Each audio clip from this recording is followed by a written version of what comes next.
ทุกคนเห็นไหมคุณดูพูดแหละคุณนะตัวนี้แหละทุกคนอันนี้หางกระจ้างเขาเจ้าตัดหญ้าหางกระเลี้ยวนะทุกคนก็ไอตัวว่าผู้ไปบ่เงี้ยฝนมันตกไหมฮะสมควรที่จะไปอยู่อ่ะถ้าเคยได้จักโลสุดนี่สบายดีทุกคนสบายดีตอนเช้าเด้อเช้านี้ตัวกาตั้งใจว่าจะขึ้นไปถึงภูนะทุกคนแม่จันขึ้นไปปลูกยางทุกมื้อจะขึ้นไปเบิ่งว่าเป็นยังไงละเพราะว่าอย่างเดี๋ยวนี้นี่มันก็ตายไปหลายเนาะแม่จันก็ได้ไปแซมแต่สุดแต่เฮ็ดแล้วเราก็ได้เดี๋ยวนี้นี่ก็คือปกติเนาะสิเอาตาเขียวหรือบ่ท่านก็ใส่เบ้าเลยทุกคนเอาไปคูดเฮ็ดดีแท้ดีว่าไปปลูกจนเบิดไปก็ยังตายทุกคนเนาะสุดนี้นี่แม่จันบ่ใส่เบ้าบ่ใส่หยังเลยแม่จันเอาตัวที่แบบว่าบริตอกิ้งนะเอาเป็นอย่างพาราที่ก้าแกนนะทุกคนเนาะเอาขึ้นไปปลูกเลยเอามาแต่นาสะพูนก็หลายเติบเนาะเอาตัวก้าแกนเลยเฉพาะเลยขึ้นไปปลูกที่เทิงพูดทุกคนเห็นบ่ทุกคนเห็นบ่คุณอยู่พูดแหละคุณนะตัวนี้แหละทุกคนอันนี้หางกระจ้างเขาเจ้าตัดหญ้าหางกระเลี้ยวนะทุกคนเนาะก็สังเกตเห็นได้เลยว่าขอบเขตส่วนใหญ่ของเขาเนี่ยเป็นยังไงฟืบก็เลี้ยวเห็นนะทุกคนเนาะอยู่นี่ก็เลี้ยวเห็นอยู่ว่ามันอยู่แจใดเดี๋ยวตัวสิเอาคันห่มไปน้ำบ่อยากเปียกนะขึ้นไปเทิงภูนี่ก็สูงอยู่เด้เนาะไปเดี๋ยวเขาสิอันนั้น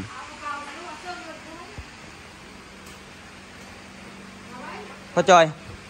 ปัดแล้วต้องได้เฮ็ดอันนั้นเองบอกคันเฮ็ดส่วนยางเทิงเป็นขีด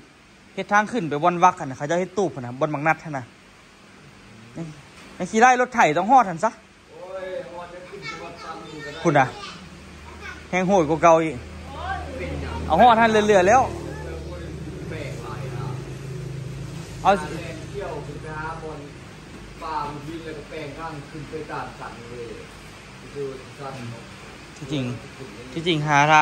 ทางไว้นะขึ้นไปวัดย้ำเก็บอย่างกะพอสะดวกแกลองมาลุมนี่ตายให้นะสกุลเนาะแต่กับว่าตายเห็นแล้วสู่ก็เฮ็ดนะขึ้นไปเทิงภูบอกสูงบอกเป็นตังงึดเขาได้เนาะอันเขาเจ้าขึ้นไปฟูสูงทางเทิงพูน่ะแล้วเขาเจ้าแกอย่างมาแกโซซิฮอดลุมก็ได้เทอละเป้ที่เนาะเขาแกเนาะ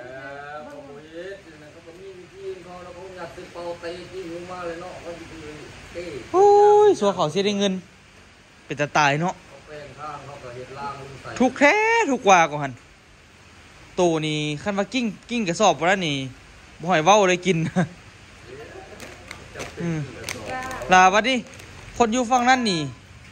ส่วนสิกิ้งมอดลุมอีกยังบ่พอได้ใส่เหือข้ามมาอีกโอ้จะเป็นทุกแท้ทุกว่ะส่วนสิได้ยางขายเขาจะอยู่เทิงภูเบิ้งได้ทุกคนเด้อเทิงภูนี่เทิงภูแบบไหนตัวสิให้เบิ้งพูดทุกคนเบิ้งเทิงภูแล้วนี่แหละนี่แต่อยู่ทางเหือสูงกว่านี้อีกสั้นกว่านี้อีกปาดทีเนาะผมเป็นธรรมดานะทุกคนเนาะมันพิลึกพิโลก็ตัวนี้ก็คือเขาเจ้าพากันเฮ็ดส่วนยางไม่นี่นอนนี่พิลึกพิโลขนาดได้อันน่ะสุดยอดเลยตัวสีขึ้นตัวสีขายได้เมื่อยแทนทุกคนเลยแล้วมันบ่มีทางขึ้นนี่เลยมันต้องได้ใส่นะใส่แห้งคนยางเนาะ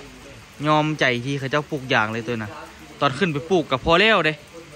ตัวยอมใจอีหลียอมใจคนขึ้นไปเทิงกันโซซียางขึ้นไปเทิงโซซีปลูกโซซีบริบัติโซซี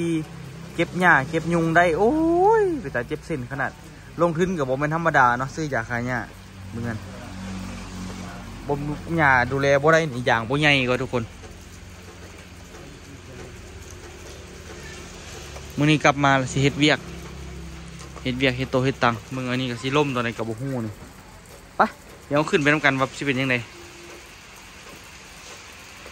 อันนี้ก็มากล้วยไอ้วันนี่นี่ใช่สิเป็นมากละก็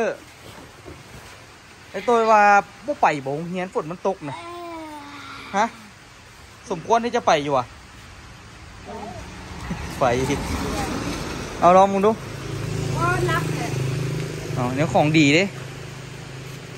สั่งยูลาซาด้ามา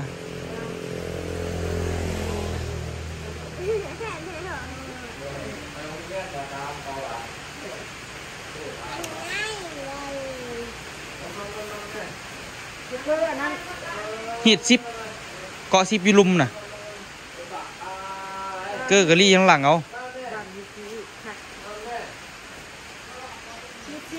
ฮีดซิปเห็นว่าซิปมันน่ะฮีดซิปเอาแกกระดุมมันกับโบยู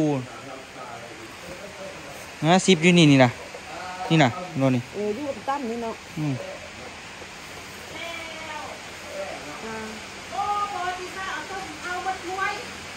เมื่อจ้ะ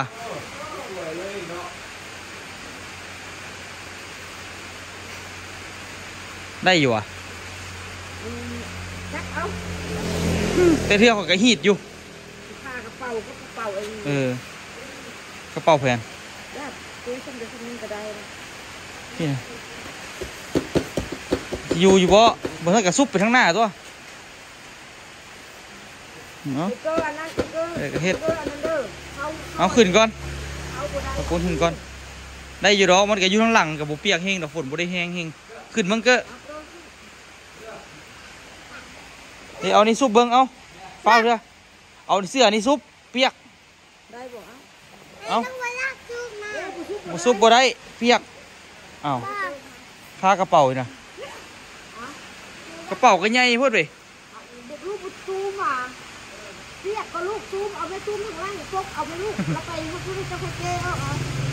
มาพกลูกเอ้ยเป็นอายเขาได้เนาะบ่อายลูกบ่อายเอ้าบ่ใส่เปียกในคูดาเลยบ่ต้องใส่ดอกนั่นนะเอาไปมันไม่อยากใส่อย่าเอานี่ปกเอานี่บ่ต้องซุปให้เรานี่เอาให้เรานี่เอาเบิ้งบ่ไอ้ตัวเช็ดเขียนออกให้เรานี่เอาบ่ปกก็ได้ให้เรานี่เด้อให้เรานี่เด้อบางเสื้อบ่ให้เสื้อเปียกเด้อบ่ทันครูสีดาเด้อให้เรานี่ได้แล้วแหละไปมันบ่ทันเปียกย้อนดอกท่านบอกรถใหญ่มาบุขี่น่าเคยบุยูมีรถใหญ่กับบุมีคนขับ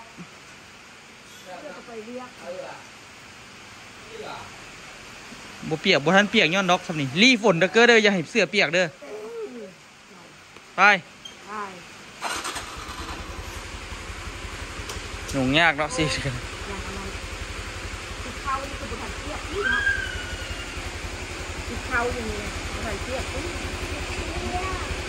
โบหูแล้วรถบุคันเป็นยังหรอกฝนบุได้แห้งปะไหนไปแล้วเทเกอร์กอดแอลแมวไปห้องเฮียนตัวกับสิไปให้กันสิเอานะคันห่มไปนำเทเกอร์โบกละวนส่วนอย่างก่อนหน้านี้ตัวมาตัดหญ้าซอยต้นตาลตอนนี้คือแปลนจะและเลยคือก่อนกับตัดทั้งลุมนี่แหละเนาะแต่นี่มันก็เริ่มปงขึ้นมาอีกแล้วเด้นี่เบิ่งสภาพมือนี่เร็วบุละไวใช่ปะเร็วหรอตาลเร็วละ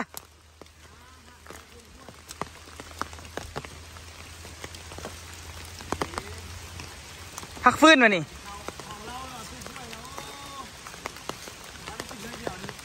โอ้สิทันเมาอย่าง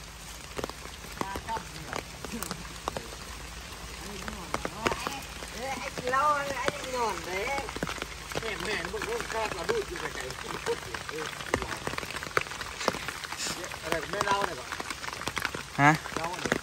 285ชาลิโอเลย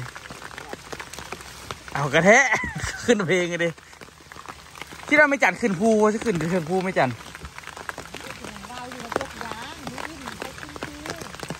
เดี๋ยวแรกวาวน้ำอูเนาะเอาให้อย่างมีนายแล้วนี่ฮะก็ยูทูบเป็นตัว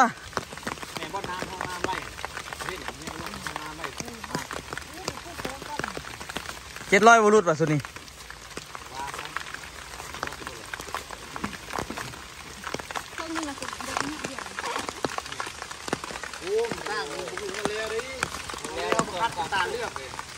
ฮะ เป็นยังเกาะ เอาเพื่อมันมาอย่างได้เดียวหมดเดียว เออ เพื่อจุ๊บติดยากเข้าเลยมันตายเลย โจกก็ได้กระบดปะ เก็บงวงไม่ต่อเก็บกันเลยมันเป็นตัดยาไม่เกี่ยว เออแม่เขาสิจกแล้วบนเลยดินี่สิจกแล้วบนเลยดิใส่ฮอตถึงเสียวะเออฮอตหันเนาะ7 บาทนี่เงาไก่ เอาไปแล้วมันตีบเลยนี่ เก็บนอนตลอดเจ้านี่เป็น ตอนที่มือบ้านนี่น่ะ ไม่ยืดไปเอาคืนเมื่อคืนเนี่ยเป็นย่างกระเบียบกับเก็บกับอย่างนี้อยู่ในหน้าเที่ยง แนวมันห่มมันเย็นดีมันไม่อย่างก็อยากมาอยู่เลยอยู่ใส่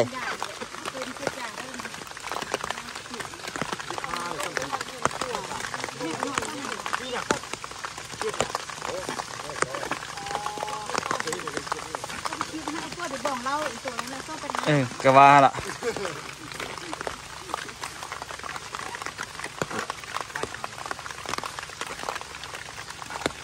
สบายยี่เนาะวันนี้เนาะย่างสบายยี่เนาะ ก็มาที่พาราลมเลยถามสบายพูด สบายโคตรอะ ก็เป็นที่พาราลมก่อนนะ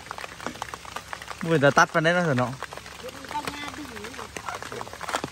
การดึงข้างในกับไปดูด้วย แฮ่พักอัดใส่เกือบฉันมา นี่เสื้อคือมีหนากันนี่บอกก็มีก็มีเสื้อแบบมันนุ่งโซ่ทุกอย่างก็ดีเนี่ยมีทุกขายาวมันนุ่งโซ่กันให้เรานุ่งมือขึ้นหรือมันทุกอย่างอันนี้เครื่องเอาไว้เลย แม่นะมันก็หอมเลยเนาะ ตามมันยกไปที่หมดที่โดนพัดยอดดึกเลยแต่เห็นหน้าที่หมดเรื่องพวกทุกอย่างเนี่ย งึดแต่ว่าตื่นได้ยอมหับเลย ตื่นประมาณ7 โมงแหละแล้วบ่อยากลุกเมื่อยนอนเดึกไหลก็ได้ไปเบิ่งเขาดีกว่า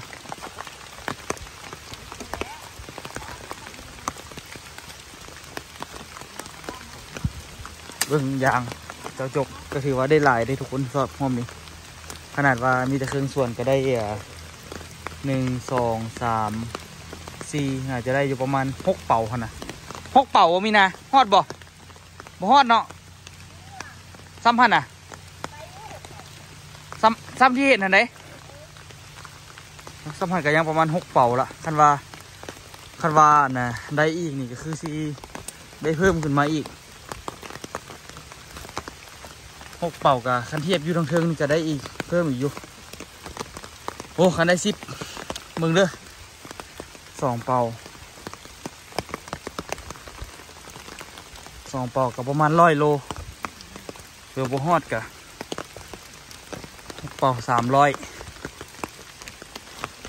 ต้นตานว่าได้ประมาณ600 700ว่าซั่นน่าจะบ่ฮอดดอกก็สบายขึ้นกันพอตัดหญ้าแล้วสบายไหมเดี๋ยวมื้อหน้าคันอีกจังหน่อยนี่กะต้นน่ะนะต้นผักกูดขึ้นมาแล้วกะเริ่มละบัดนี้เริ่มเลยมาเก็บผักกูดนี่หญ้าได้หลายได้ทุกคนทั้งเทิงนี่มันได้หลายนะขนาดต้นน้อยๆสิก็ยังออกไว้หลายถ้าเทียบกับตอนตัวมากับพ่อจอยตอนนั้นตอนนั้นตัวมากับพ่อจอยได้น้อยหนึ่งเบิ่งนี่ได้บอกไอ้หลายอย่างนะ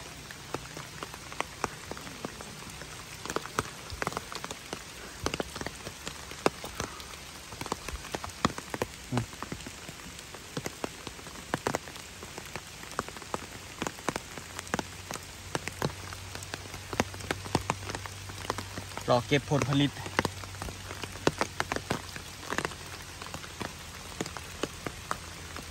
คันเทียบกับฝนตกซ้ำนี่แหละกรีดดีกว่าบุพออันนั้นก็บุพอนะบุพอล้นโปะน้ำฝนบุลงถึกโปะยังไง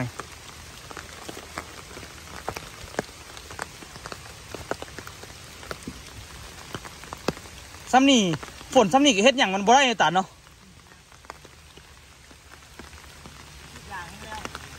ฮะบอกคันว่าท่าแบบว่ามันสิย่อยโป๊ะมันกับบ่ถึงคันว่าย่อยเนาะเล็กๆน้อยๆ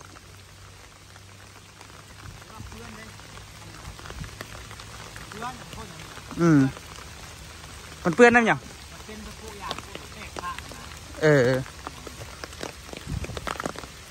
อย่างมันน่ะแตกสะเอาไปเห็นบ่3 คนใครได้เนาะเทือละ3 แถวเนาะ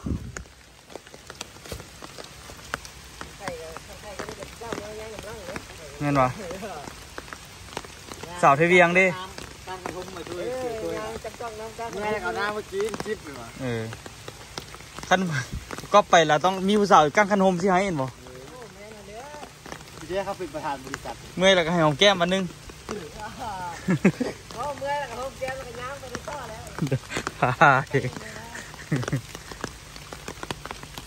บุไรที่ตัด700ฮะหูแหละได้อยู่ตัว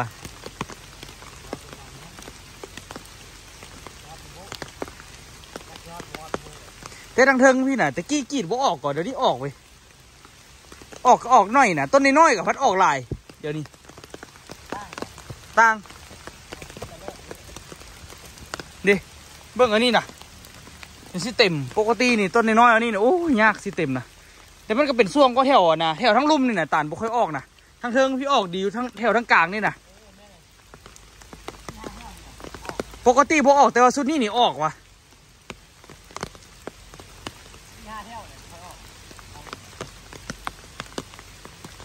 ท่านว่าน่ะตัวมีส่วนยางตัวที่ใช้ระบบนั้นเนาะระบบซีอ่ะ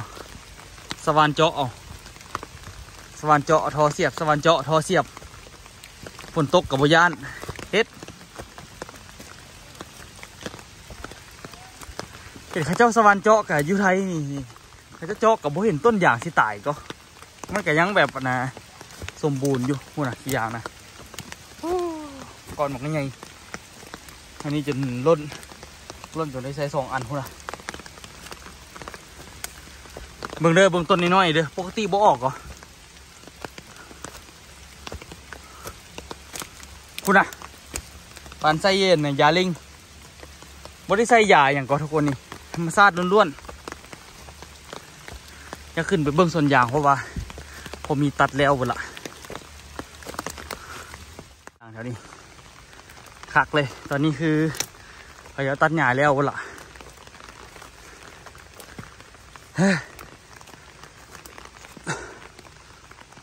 ตามห้อยเลยทุกคนที่เขาตัดหญ้า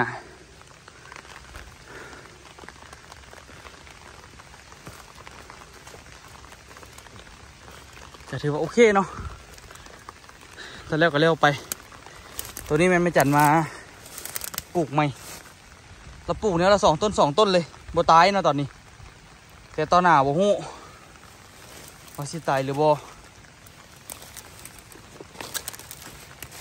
ไม่จัดปลูกแซมใส่เห็นบ่ปลูกแบบกันเลยนะ2 ต้น 2 ต้นเลยเห็นบ่มือหน้ามาให้มันแบบหักมันจับแล้วก็หลังจากหักมันจับแล้วก็สิได้นะเอาปุ๋ยเอาอย่างมาใส่เนาะตอนนี้ใส่ปุ๋ยเล็งปุ๋ยอย่างให้มันพร้อมให้มันงามคือตัวนี้ก็ปลูกใหม่ให้กันนี่โอ้ต้นยางตายหลายทุกคนนี่ดูแลรักษาทุกวันเด้อปลูกยางเด้อบอกให้โคตรทุกแถวทั้งลุ่มนี่พัดงามอยู่แถวทั้งเทิงมันบ่ปานใดมันบ่มีขี้ดินเนาะทุกคนเนาะมันสิว่ากันใดยุงกับมากัดมืออยู่น้ำมากัดอยู่หั่นแหละซอกผมดูมีเห็ดอยู่อ่ะเห็ดขอนขาวเลาะแท้ๆเขาได้กินก็นี่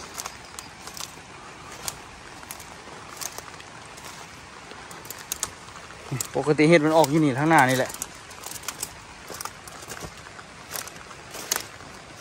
เบิดละ ปกติมาเอาอยู่นี่แหละทุกคนปีหน้ามาเอาอีกนี่ตายไปละปีหน้ามาเอาอีกนี่นะ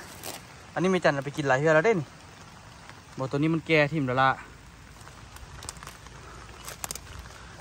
เรียบร้อยสมบูรณ์เนาะ มีแต่อุ้ยยังเหลือตัวนี้อีกเด้นี่นะยังบ่ให้ตัดนี่นะยังบ่ทันแล้วซ้ำเสียว่าพอมีว่าเห็ดแล้วละต่อใดก็ต่อบอกง่ายๆทุกคนเลยนี่ตัวนี้ตัวไปจัดมาปลูกใหม่เหี่ยวหมดละคงสิรอดบ่ปลูกตรงนี้เลยนะวันนี้นะมันนั่นเด็กกับบุรอดนั่นเด็กกับบุรอดดิบุรอดก็ต้องได้ใช้วิธีการนี่แหละทุกคนเอาใหญ่ๆไวๆอีกประมาณ2030 2031 2032ผู้ใดได้กรีดนี่นะปีนี้2025เฮ้ยน่าจะวัด2030ได้กรีดไงซะเป็นเงินเป็นคำนำเนี่ยอยากได้เงินให้กันนี่ คันได้ส่วนอย่างดีๆละมีคนมากรีดให้คักๆเนี่ยโอ้แจมเลยแต่ตัวว่าคันว่าเห็ดนี่ซีเซ่ระบบเจาะเอาคือซีได้เงินดีแต่เจาะเอาเนี่ยคนคือซีเห็ดนำบ่ได้คันสมมุติว่าจ้างเขากรีดก็คือที่ได้เขาจะกรีดนั่นแหละคือจะบุ้ยให้เห็ดดอกเจาะนี่ว่าบอกหลายคนบอกว่าโอ้ยเจาะมันต้นยางสิตายตัวเห็นอยู่ฝั่งไทยกับเพื่อนสิตายมันต้องซีเสียงขึ้นเทิงนะเห็นเขาเจ้าเห็ดนะซีเสียงขึ้นเทิงแล้วก็ใส่ออกซิให้มันใส่ออกซิให้ต้นยางพร้อมแล้วก็ใส่ปุ๋ยต้องถึงเขาเจ้าว่าข่าวเพื่อภาคนั้นกับแม่นก็ทุกคนแจมขนาดเมืองต้นกล้วยปลาออกดีขนาดออกดีใช่ดีป่ะวันนี้ต้นตาลจะได้กรีดคนเดียวแล้วบัดนี้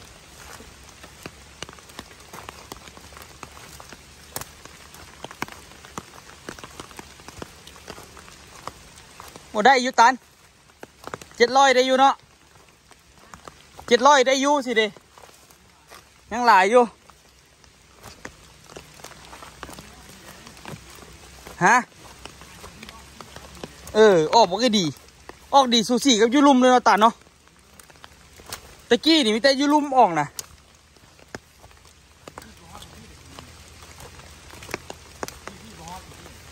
จักแล้ว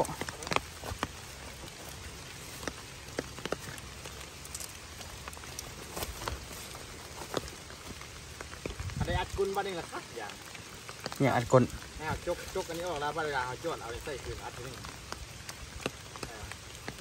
จกเลยเอาไปวางกันวะก็หมายเขาไอ้ที่เนาะหักจกไว้เนาะหักขี้ลงไม่เวลาเขามายอดแล้วอัดเอาใส่คืนอันเป็นก้อนนี่นะอันนี้ก็อัดไว้หลายเท่าเราเป็นวะบ่อัดก็อัดไอ้ก้อนน้อยกับยามันดิ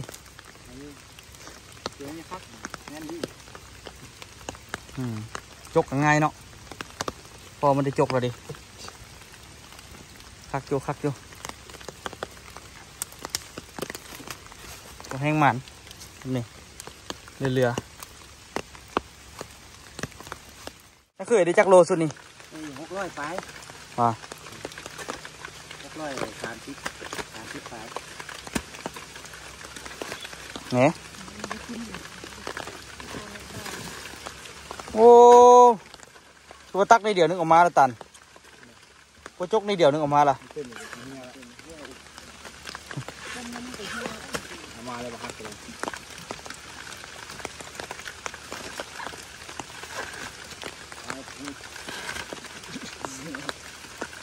1 2 3 4 5 6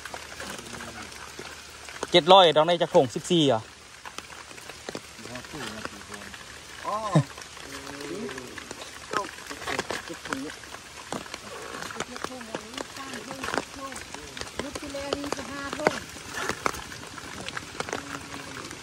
งาน600ไปนี่ไง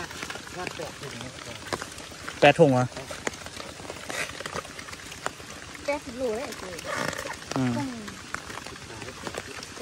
โอ้เรือสนอตัวแห้งอยู่ตัวแห้งกิน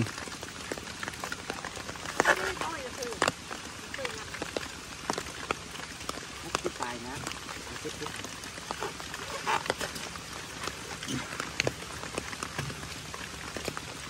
งัดลายถงหรือตัวจึงได้ถงลาย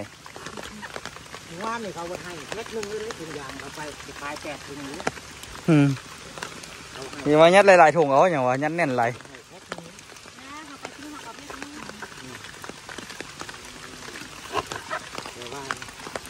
เขาเบิ่งน้ำหนักอย่างเขาอยู่นะ เดี๋ยวนี้ไผ่กระญาติขายนะผู้ใดลูกค้า VIP ได้ยางลายแล้วมันได้ถงอันนี้เพิ่ม VIP ให้เบิดนะอะไรก็ได้ต้องพิเศษกว่าคนอื่นเหมือนกันซะนี่หัวตังมานั่งนี่นะนั่งตังเราปวดขา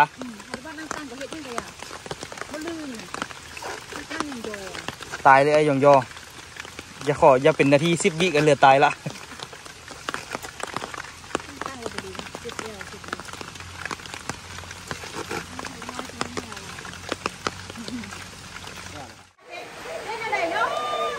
มาละกลับมาละพระเจ้าฝนตกโคตรเนาะเหี่ยวให้ได้ให้ว่าจักให้อย่างหุบหูเลยฝนก็ตกทุกคนเลยอย่างกันน่ะจะได้พอได้ขายอยู่เนาะพี่น้องเนาะมื้อนี้นี่กะเบิ่งฟ้าฝนตกหลายห้านกะโอเคอยู่ก็โฮได้ตู้แช่อันนี้มาคักทุกคนเลย เมื่อกี้นี่อาเซียนเอิ้นเอาโต้อะ เมื่อกี้อาเซียนแหละนี่น่ะ อ๋อ อาเซียนเอิ้นป้า ให้อยู่อาเซียน ไปดูไปหาดู เดี๋ยวไปหาดูใส่ อาเซียนเอ้ยเอิ้นออโต้บ่เมื่อกี้นี่น่ะ นั่นเอาโต้วะเนี่ยอาเซียนเอิ้นเนี่ยโอ้ กลับมาเครียดอย่างนี้ ไปทำประตูมาเลย ไอ้เหี่ยวน่ะเอาไปให้พ่อจอยคืนแม่มันอยากอยู่น้ำพ่อจอยหั่นน่ะเบื้องต้นอย่างอันนี้แม่ต้นตาลเอามาให้ก็คือว่าสิเอาไปปลูกแซมคืออยู่เทิงนี่แหละทุกคนบอกว่าเป็นเบ้าใช่ไหมเห็นบ่อยากให้เฮงใจบุดีเฮงเอาไอ้แก้วไปห้องหมอว่ะไปห้องหมอว่ะ หมอแกเป็นตำรวจ ว่ะมีหยังอาเซียนดินอนอ่ะไปตายนอนอยู่ไปก้อมวันนี้นอนก็ซะนะอ้าวไอ้แก้วเขาเป็นตำรวจหมอตำรวจมั้ยหรอเนี่ยหมอตำรวจก็เป็นของหมอตัวก็คล้ายตำรวจอยู่แต่ว่ามันน่ะนะมันมีของหมออยู่ไหนฮะหนูเนาะ